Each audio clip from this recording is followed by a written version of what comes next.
So, Fran, congratulations. That was a very good win for them, I would think.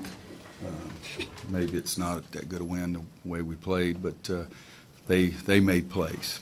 They made plays. We've got a 4-point lead, I think, 47-43, and Adam Woodbury makes 3 baskets in a row. We get it to 51-51, and Marcus misses a shot, and then we miss twice in a row from 6 inches. And then we go down and foul them, and we make the first free throw and miss the second. And we have 2 guys over there supposed to be boxing out, and we let him get the rebound, and we foul him. He makes 2 free throws. So they go up 3, and we get it back at 55, and we miss a layup at that time. They were just so much more aggressive and going after the ball on the offensive boards. It's very frustrating. They had 1 offensive rebound in the first half, had 16 in the second half. But again, they made plays. Adam made a couple of big shots. They made their free throws. 21 out of 24 from the line is one of the things we talked about, was playing defense without fouling, and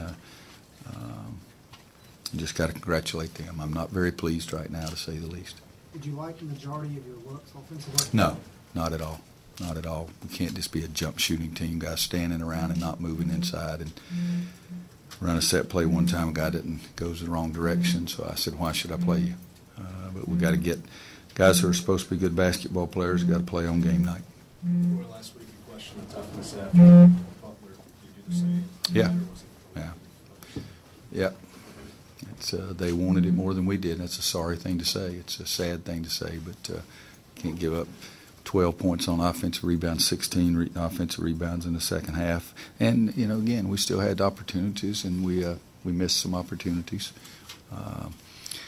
Even at the end, we're trying to get 2 guys to go screen for Marcus, and both of them start and stop. It was almost like a comedy.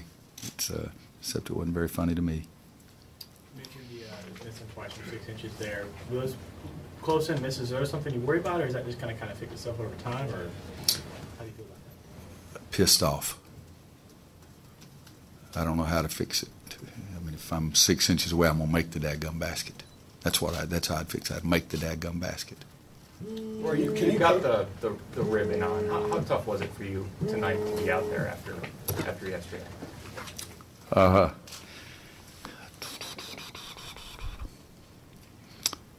Luke, that's a tough question. It was tough. There's no question. It's been a hard time, but that doesn't mean we shouldn't play. I got to do a better job coaching, but guy's one of my best friends in my entire life. Shows that basketball is not really that important. A lot of times it's important to me and my guys in the locker room right now. But Ted Seagroves was one of those wonderful, wonderful human beings.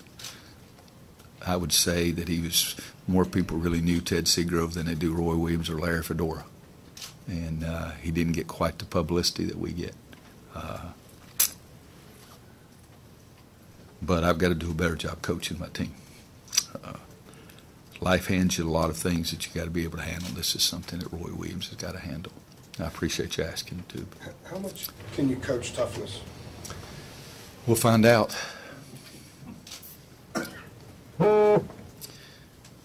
If you got a phone, call somebody and tell them to quit frickin' calling. Got enough time trying to coach a team and without worrying about it. Kind of trivial, but why did you switch ties at half? I don't like to get involved in all these things, changing uniforms and shoes, but it's the world we live in. College athletics, every day we've got to do something to make 13 cents. And I despise it from the bottom of my soul.